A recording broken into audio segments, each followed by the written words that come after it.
में एक समय ऐसा आ गया था कि मैं 18-18 घंटे जो है पबजी खेला करता था कि बेटा तेरा क्या होगा, तू फेल हो जाएगा, खामखा ड्रॉप लेना पड़ेगा। कुछ रिलेटिव्स तो ये तक भी कहते थे और बेटा 2 साल बाद तो तुम्हें कोटा ही आना है। तो ये चीज़ हिट कर जाती थी। उठकर मैं एक टेक्निक यूज़ करता था, that was blind revision. Blind revision क्या होती है, मैं आगे का पढ़ता चला गया, पिछला तो रिवाइज ही नहीं करा, छोड़ दिया। सोच रहे थे एंड में करेंगे, एंड में करेंगे, एंड में सब हौच पौच हो गया, कुछ समझ नहीं आया था, सब भूल चुका था मैं एंड में जो पहले दिन मैंने पढ़ा था। मैंने तो पूरे जनवरी मंथ में ना के बराबर पढ़ाई करी है, मेरा तो कुछ भी नहीं हो सकता। मेरे को लगा यार 1 महीना तो एकदम ही वेस्ट हो गया, अब कहाँ से सिलेक्शन होगा। मुझे आज भी याद है, मैं घर पे बैठ के पबजी खेल रहा था। घर पे एक खबर आती है कि अब दादी नहीं रही।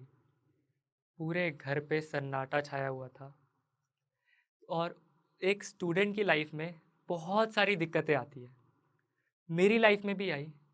मेरी लाइफ में मुझे 2 बार ऐसा लगा कि मैं जो है पढ़ाई से पूरी तरीके से डिस्ट्रैक्ट हो चुका हूँ। अब मेरा कुछ नहीं हो सकता। अगर आप भी कुछ इस तरीके का फेस कर रहे हो, आप भी डिस्ट्रैक्शन के शिकार हो चुके हैं, आपको ये बहुत ज़्यादा डिमोटिवेशन आता है कि मेरे से नहीं होगा, तो मेरी ये टॉक आपके लिए है। नमस्कार दोस्तों, मेरा नाम पीयूष गुप्ता है। मैंने नीट 2024 में 692 मार्क्स स्कोर करे हैं अपने पहले अटेम्प्ट में। ये जो जर्नी थी पूरी की पूरी, वो बहुत ज़्यादा संघर्षों से भरी थी, लेकिन फिर भी मैंने जैसे-जैसे करके अपने संघर्षों को से लड़ा, उनको उनको ओवरकम किया और आगे बढ़ा। मेरा जन्म 16 नवंबर 2006 को जयपुर में हुआ था। करंटली मैं दिल्ली महिपालपुर में रहता हूँ। मेरे पिताजी की कपड़ों की शॉप है और मेरी माताजी जो है वो एक हाउसवाइफ है। मेरी 2 बड़ी बहनें हैं जिन्होंने मेरी प्रिपरेशन के टाइम मुझे सच में बहुत बहुत ज़्यादा सपोर्ट किया। इवन मेरी 2 बहनें ही नहीं, मतलब मेरी जो पूरी फैमिली है, उन्होंने भी बहुत ज़्यादा सपोर्ट दिखाया। बचपन से ही मैं जो था थोड़ा खेल-कूद में व्यस्त रहता था। मुझे खेलना बहुत अच्छा लगता था, जैसे और बच्चों की तरह। मेरा बचपन भी बाकी बच्चों की तरह ही गया। इधर-उधर भागना, कूदना, पढ़ना बिल्कुल भी पसंद नहीं था बचपन में। लाइक पढ़ने में ज़ोर आता था, फिर भी ज़बरदस्ती मम्मी, दीदी ज़बरदस्ती पढ़ने बिठा दिया करते थे। 7th क्लास जब मैं आया, तो मेरा एक नया इंटरेस्ट बना जो कि था क्रिकेट। मेरे मार्क्स थोड़े से कम हो गए, तो मेरे घरवालों ने बोला, "बेटा तू तो क्रिकेट ही खेलता रहता है, क्या करेगा लाइफ में? तेरे को कुछ तो करना ही होगा ना, ऐसे क्रिकेट खेल के थोड़ी चलेगा।"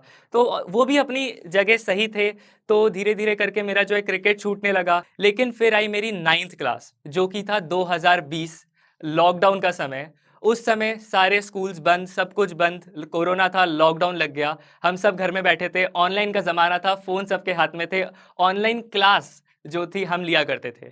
मैं भी बाकी बच्चों की तरह चंचल था, मेरे हाथ में फ़ोन था, ऑनलाइन क्लास जॉइन करके छोड़ देता था, बैकग्राउंड में कुछ और करता रहता था। मैं एक समय ऐसा आ गया था कि मैं 18-18 घंटे जो है पबजी खेला करता था। मतलब वो जो समय था मुझे आज भी याद आता है, तो मैं खुद सोचता हूँ मैं कितना ज़्यादा मतलब बुरा बच्चा बन गया था उस समय। मैं ना तो पढ़ाई कर रहा था, पूरे-पूरे दिन बस पबजी खेल रहा था, इवन घरवालों के काम भी नहीं करवा रहा था अगर वो कुछ कहते थे। तो मतलब मैं ऐसा बन गया था, बहुत ज़्यादा डिस्ट्रैक्शंस हो गई थी लाइफ में।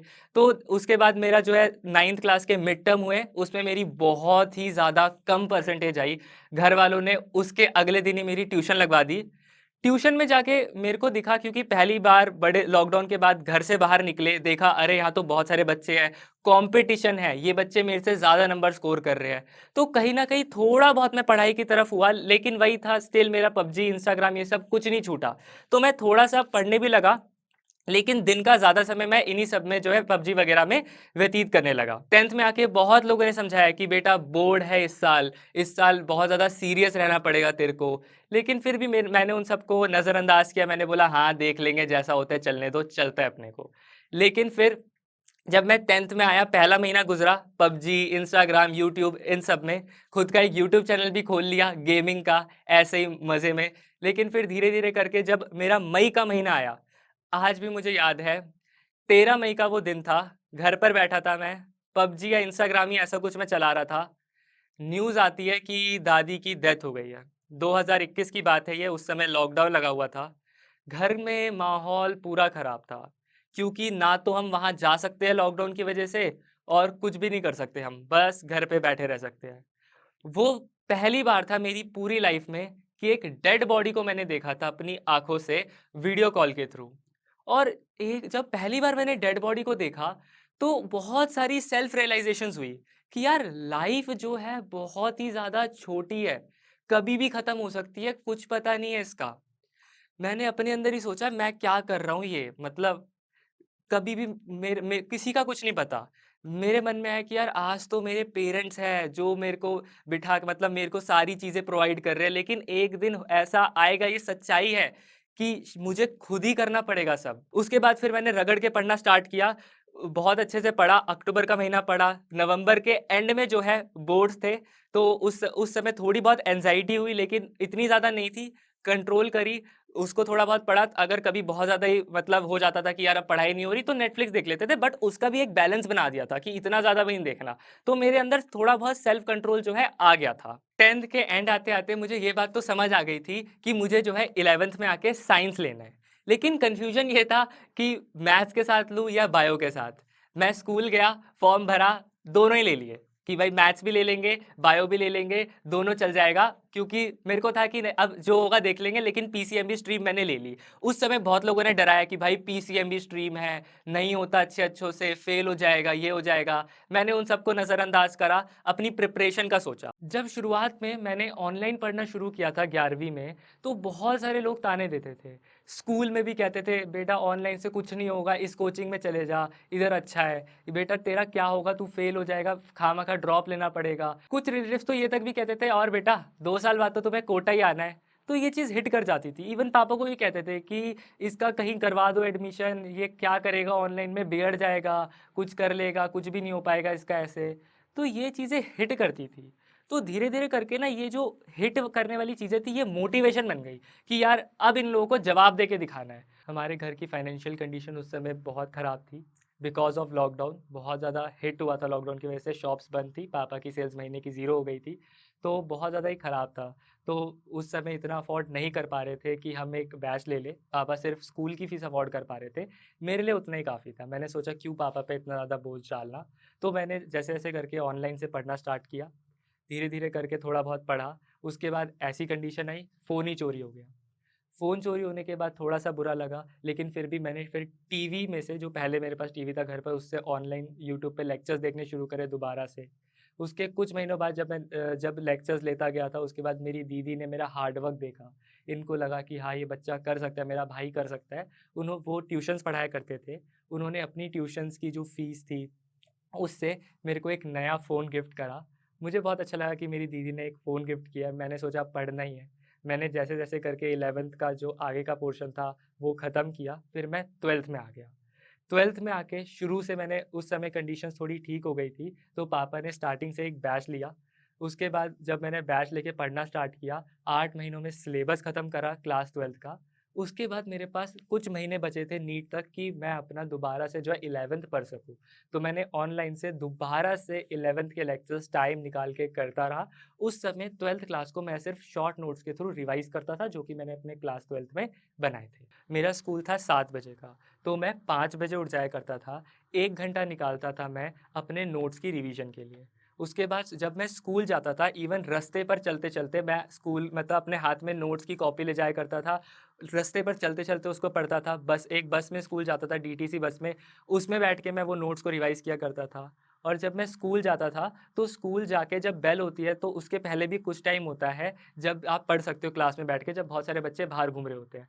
उस टाइम भी बैठकर मैं अपने नोट्स को ही रिवाइज़ किया करता था। और जब कोई भी फ्री पीरियड मिल जाता था, लाइक कोई गेम्स पीरियड मिल गया, ब्रेक मिल गई या फिर कोई सब्स्टिट्यूट पीरियड हो गया, उसमें भी मैं स्कूल की बायो लैब में बैठकर अपनी डीपीपीज़ के प्रिंट आउट लेकर जाता था स्कूल, वो डीपीपीज़ वगैरह सॉल्व करता रहता था। इवन जब स्कूल से घर आते थे, उस समय भी बस स्टैंड पर बैठकर, इवन बस में भी मैं जो है अपने नोट्स को रिवाइज़ करता रहता था। कभी-कभी ऐसा होता था कि स्कूल में फ़ोन भी ले जाया करते थे, जब मान लो मेरे को लेक्चर लेने हैं, तो मैं बस में बैठकर भी कभी-कभी लेक्चर लेता हुआ घर आया करता था, हेडफ़ोन्स वगैरह ले जाता था स्कूल में। और जिस दिन स्कूल नहीं जाता था, उस दिन ऐसा होता था कि मैं सुबह 6 बजे उठता था। 6 बजे उठकर मैं एक टेक्नीक यूज़ करता था, that was blind revision. Blind revision क्या होती है कि मान लो आपने आज डे 1 का लेक्चर लिया किसी भी टॉपिक का। उसके बाद आपने उसको उसी दिन शाम में रिवाइज़ किया, आप अगले दिन उठे, आपको क्या करना है, एक ब्लैंक पेपर लेना है, पेन लेना है, जो भी आपने एक दिन पहले पढ़ा है नोट्स में एक-एक चीज़, ये फ़ॉर्मूला, ये इस तरीके का सवाल था, मतलब सवाल एग्ज़ैक्टली नहीं लेकिन वो सवाल किस तरीके का था और उसको किस तरीके से किया गया, वो सब एक पेपर पे फटाफट लिख दो। उसके बाद आपको क्या करना है, अगेन अपने क्वेश्चंस वगैरह डीपीपी, मॉड्यूल्स ये सब करना है। उसके बाद दोबारा से जब आप लेक्चर लेने जाओ, दैट इज़ डे 2 का लेक्चर, वो लेकर आए, शाम में नोट्स रिवाइज़ करें, अगले दिन सुबह उठे, ब्लैंक पेपर लिया, पेन लिया, डे 1 प्लस डे 2 दोनों का एक साथ आपको रिवाइज़ करके लिख देना है। इससे क्या होगा, जब आप आखिरी दिन का लेक्चर लोगे और आखिरी दिन शाम में रिवाइज़ करोगे और अगले दिन जब आप सुबह उठोगे ना, तो आप डे 1 से लेके एंड डे के लेक्चर तक का पूरा एक साथ रिवाइज़ कर रहे होगे। मतलब आपको चैप्टर जो है पूरा की पूरा कंठस्थ हो जाएगा। ये बहुत तगड़ी टेक्नीक थी, लाइक इससे लॉन्ग टर्म रिटेंशन बहुत अच्छे से रहता है। क्योंकि इससे मुझे फ़ायदा ये मिला कि कभी-कभार ऐसा होता था, बहुत बच्चों के साथ ऐसा होता है कि उनको टेस्ट के लिए पढ़ने का टाइम नहीं मिल पाता। मेरे साथ भी हुआ था कि टेस्ट के लिए पढ़ने का टाइम नहीं मिलता था, स्टिल बिना पढ़े, मान लो कोई चैप्टर पहले से पढ़ा था, बिना पढ़े उसको मतलब उस हफ्ते रिवाइज़ नहीं किया जिस हफ्ते टेस्ट है, टेस्ट देने चले गए। लेकिन स्टिल मुझे वो चैप्टर याद रहता था, इसका रीज़न यही था, मैंने ये ब्लाइंड रिवीजन टेक्नीक यूज़ करी थी। तो ये टेक्नीक बहुत ही ज़्यादा हेल्पफुल रहती है। तो वही था कि 6 बजे से लेकर 9, मतलब टाइम लगता है ब्लाइंड रिवीजन में, बट धीरे-धीरे करके आप घटा सकते हो ये टाइम ब्लाइंड रिवीजन करने का। तो मेरे को 9 बज जाते थे ब्लाइंड रिवीजन करने में, उसके बाद मैं डीपीपीज़ करता था, मॉड्यूल्स करता था, उसके बाद वही नहाना-धोना and then again back to lectures. दिन के 3 लेक्चर होते थे जिस दिन स्कूल नहीं जाया करता था, फिज़िक्स, केमिस्ट्री और बायो। मैंने बायो को डिवाइड नहीं किया था ज़ूलॉजी और बॉटनी में, मैं बायो को सिर्फ़ बायो की तरह पढ़ता था। जैसे चैप्टर 1 पढ़ लिया, आज चैप्टर 2 पढ़ लिया, इस तरीके से। लेक्चर्स के बाद 10-15 मिनट का ऐसे ही ब्रेक लेता था, उसके बाद नोट्स को रिवाइज़ करता था।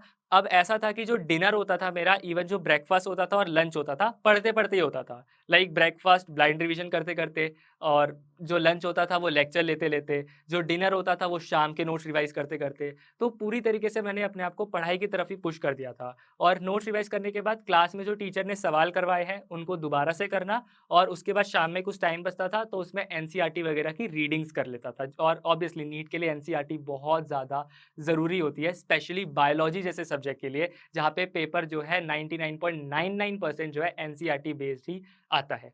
मैंने नोट्स रिवाइज़ करने के लिए एक स्पेशल टेक्नीक का यूज़ किया था, दैट इज़ पोमोडोरो टेक्नीक। ये ऐसी टेक्नीक है जिसमें आपको क्या करना होता है, सपोज़ आज आपने को किसी सब्जेक्ट के नोट्स पढ़े, आपको पता है ये 4-5 पन्नों के नोट्स हैं, देख के अंदाज़ा हो जाता है कि आप कितनी देर में नोट्स को रिवाइज़ कर सकते हो। सपोज़ आप 30 मिनट्स में नोट्स को रिवाइज़ कर सकते हो, तो एक काम करो, इस 30 मिनट्स को 15-15 मिनट के टाइमर में डिवाइड कर लो, और मान लो आपने गोल लिया कि इस 15 मिनट में मुझे 2.5 पेज करने हैं, लगा लो, टाइमर को ऑन करो, पढ़ना स्टार्ट करो। जनरली क्या होता है, अगर आप टाइमर नहीं लगाते हो, तो आप जब पढ़ते-पढ़ते अपनी दुनिया में खो जाते हो।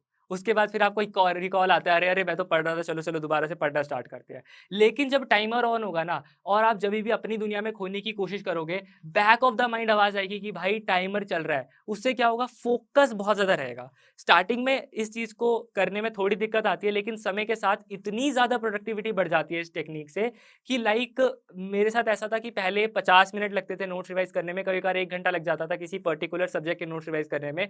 वो रिड्यूस होके 30 मिनट्स पे आया, फिर 25 मिनट्स पे आया। तो इतनी ज़्यादा प्रोडक्टिविटी मेरी इंक्रीज़ हो गई थी, मेरा टाइम बचने लगा था कि मैं और भी ज़्यादा एक्स्ट्रा क्वेश्चंस करने में टाइम दे देता था, टेस्ट एनालाइज़ करने में टाइम दे देता था, रिवीजन में टाइम देता था, तो बहुत ज़्यादा अच्छी टेक्नीक है। इवन एक और टेक्नीक यूज़ करी थी, अगर मान लो घर में शोर हो रहा है आस-पास, तो एक पेन टेक्नीक होती है, जिसमें आपको कुछ नहीं करना, सिर्फ़ एक पेंसिल लेनी है, पेन लेना है, या फिर पेन की कैप भी होगी चलेगा। उसको जो है, कोई बुक आप पढ़ रहे हो तो उसके जहाँ-जहाँ आप रीड करते जा रहे हो ना, उसको ऐसे चलाते रहो। ऐसे जैसे आपने कोई पैराग्राफ रीड कर रहे हो, वहाँ पे उसको चलाते रहो और साथ-साथ रीड करो।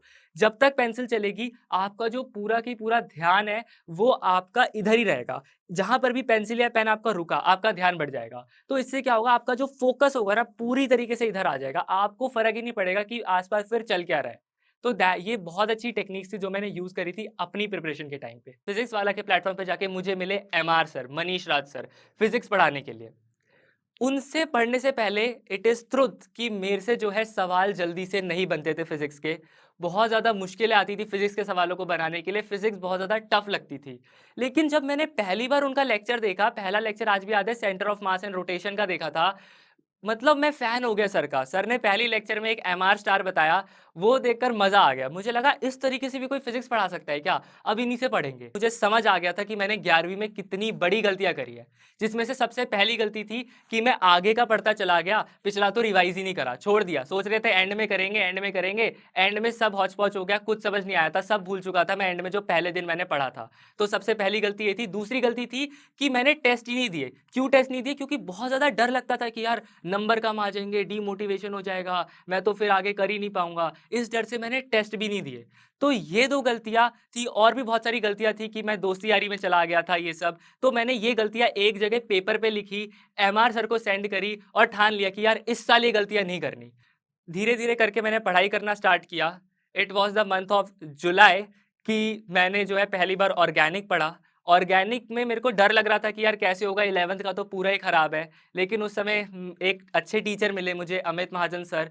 उनसे ऑर्गेनिक पढ़ना स्टार्ट किया एंड उनसे पढ़ने के बाद ना लगा कि यार ऐसे भी ऑर्गेनिक कोई पढ़ा सकता है। मतलब इतने मज़े के साथ ऑर्गेनिक को इतना आसान बना के मज़ा आ गया मुझे उनसे ऑर्गेनिक पढ़ने में। मैं पूरा की पूरा ऑर्गेनिक एक बार में सेक्शन खत्म कर दिया था 12th का 2 महीनों में।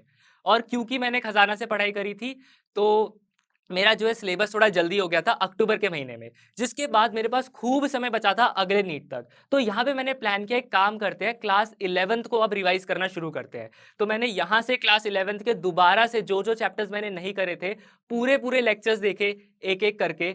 और उसके बाद फिर मैंने जो है नवंबर के एंड तक और या फिर दिसंबर के स्टार्टिंग तक मैंने पूरा की पूरा जो है 11th का जो छूटा हुआ था वो निपटा लिया था। लेकिन यहाँ से और दिक्कतें आनी स्टार्ट हुई। दिसंबर के महीने में स्पेशली दिल्ली जैसी जगह में ठंड बहुत ज़्यादा बढ़ जाती है, और जब भी ठंड होती है ना, तो प्रोडक्टिविटी बहुत ज़्यादा लो हो जाती है। इतनी लो हो जाती है कि सुबह भी उठा नहीं जाता। ऐसी कंडीशंस बन गई थी लाइफ में कि रात के 12 बजे सो रहे हैं, सुबह के 10-10 बजे उठ रहे हैं। और एक सीरियस नीट एस्पिरेंट की लाइफ में अगर 4 घंटे भी बर्बाद होते हैं, 4 घंटे क्या, अगर 2 घंटे भी बर्बाद होते हैं, तो बहुत ज़्यादा गिल्ट फील होता है अंदर से कि यार मैंने तो समय बर्बाद कर दिया, अब तो मेरा हो ही नहीं पाएगा। तो ये गिल्ट मेरे को आने लगा। तो मैंने एक दिन बैठ के सोचा इसको कैसे सुधारा जाए, क्योंकि ये तो बहुत बड़ी दिक्कत बन गई थी मेरे लिए। उसके बाद मैंने सोचा एक काम करते हैं, शेड्यूल ही पलट देते हैं।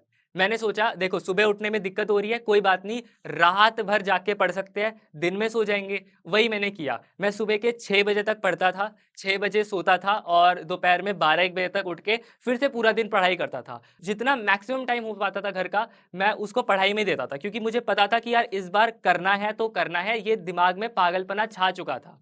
उसके बाद जनवरी का महीना आया, जब सारे स्कूलों में प्रैक्टिकल के एग्ज़ाम होते हैं and that was one of the turning point in the life, क्योंकि वहाँ पे था स्कूल खुल गए, ज़बरदस्ती स्कूल बुलाया गया। अब मैं जो है रात भर पढ़ता हूँ, दिन में सोता हूँ, अब स्कूल को कैसे मैनेज किया जाए? ऐसी कंडीशंस आ गई थी, रात के 3-3 बजे सो रहे हैं, सुबह के 6 बजे उठ के स्कूल जा रहे हैं, पूरा दिन स्कूल में बिता रहे हैं, 2 बजे घर आके फिर से सो रहे हैं, रात के 10 बजे उठ रहे हैं, फिर पूरी रात पढ़ाई कर फिर सुबह स्कूल जा रहे हैं बिना सोए, अगले दिन आके फिर सो रहे हैं, फिर रात के 10 बजे उठ रहे हैं। तो बहुत ज़्यादा अजीब-सा शेड्यूल हो गया था। और जब ऐसा शेड्यूल हो जाता है कि आप कुछ भी नहीं कर पाते, बस सो रहे हो, उठ रहे हो, जा रहे हो, तो ना एक अलग ही लेवल का डिमोटिवेशन, डिप्रेशन टाइप आने लगता है लाइफ में। बहुत ज़्यादा मेंटल स्ट्रेस बढ़ जाता है कि यार ये क्या हो रहा है? At the end of the month of January मुझे रियलाइज़ हुआ मैंने तो पूरे जनवरी मंथ में ना के बराबर पढ़ाई करी है। मेरा तो कुछ भी नहीं हो सकता। मेरे को लगा यार 1 महीना तो एकदम ही वेस्ट हो गया, अब कहाँ से सिलेक्शन होगा? क्योंकि उसके बाद ऐसा था कि पढ़ाई भी नहीं हो रही थी, पढ़ाई करने बैठ रहा था, डिमोटिवेशन आ रहा था, आँखों से कई बार आँसू आ जाते थे पिछला सोच के कि मैंने तो बहुत टाइम वेस्ट कर दिया। उस समय सोच रहा था कि यार क्विट कर दिया जाए, अगले साल ट्राई करेंगे, ड्रॉपर बन के हो जाएगा। क्योंकि ये पता था कि पिछले साल पढ़ लिया थोड़ा बहुत तो ड्रॉप में हो जाएगा। लेकिन फिर उसके बाद ये जो दिक्कतें थी that I am going to quit, ये मैंने अपनी एक फ्रेंड के साथ शेयर करी एंड वो एक और टर्निंग पॉइंट बना लाइफ में। उसने मतलब उस वो ये समय होता है, फरवरी का समय जो होता है, जिस समय सारे के सारे नीट एस्पिरेंट्स रगड़ के पढ़ रहे होते हैं। किसी के पास इतना टाइम नहीं होता था किसी और बच्चे को वो टाइम दे सके। लेकिन मेरी फ्रेंड जो कि वो भी एक नीट एस्पिरेंट थी, मेरे ही बैच में थी क्लास 12th में, उसने मेरे को टाइम दिया, मेरी बातें सुनी, सपोर्ट किया, मोटिवेट किया, बोला यार कर लेगा तू। उसने बहुत ज़्यादा मतलब सपोर्ट किया, हेल्प करी, उसने मेरी बातें सुनी। और जब आप परेशान होते हो और कोई इंसान अगर आपकी बातें सुन लेता है और आपकी बेइज़्ज़ती नहीं करता बल्कि आपको सपोर्ट करता है, तो अंदर से बहुत अच्छा लगता है। और एक मोटिवेशन भी आता है कि यार हाँ, शायद हम कुछ कर सकते हैं। तो मेरे अंदर भी वो मोटिवेशन था। उसके बाद मैंने ऐसी पढ़ाई करी, लाइक दिन में 15-15, 17-17 घंटे पढ़ने लग गया। मुझे याद है 1 फरवरी को मैंने एक जेईई मेंस का भी पेपर दिया था, जिसका रिजल्ट आया था 12 फरवरी को। 12 फरवरी को रिजल्ट खोल के देखा, I scored 99.27 percentile in JEE mains also. उसके बाद जो कॉन्फिडेंस था ना, that was on the top level, कि मैंने सोचा कि जो जितने परसेंटाइल बच्चे जेईई का बैच लेके नहीं ला पाते, मैं तो नीट का पढ़ के ले आया उतनी परसेंटाइल। तो और ज़्यादा कॉन्फिडेंस बढ़ा, सोचा अब शायद मैं कुछ कर सकता हूँ, शायद मेरे में कुछ बात है जो बाकियों में नहीं है, मैं कर सकता हूँ। तो मैंने अपनी प्रिपरेशन स्टार्ट करी अच्छे से, मतलब दोबारा से एक रीस्टार्ट दिया, पढ़ा 15-15, 17-17 घंटे पढ़ा, टेस्ट में नंबर इंक्रीज होने लगे, फिर बोर्ड्स आ गए। बोर्ड्स में पहला बोर्ड था इंग्लिश का, मैंने वो दिया, दूसरा था केमिस्ट्री का, मैंने वो दिया क्लास 12th में, उसके बाद था फिजिक्स का बोर्ड। और सीबीएसई बोर्ड में एक चीज़ फेमस है कि फिजिक्स का जो पेपर आता है बोर्ड का, वो हमेशा टफ सेट होता है। बहुत सारे लोगों ने ये बात मेरे मन में भर दी थी कि टफ पेपर आएगा, और मेरे को डर इस बात का था कि मैंने पूरे साल फोकस नीट पे किया है, मैंने बोर्ड्स लेवल का इतने अच्छे से नहीं पढ़ाई करी, क्या मैं कर पाऊंगा?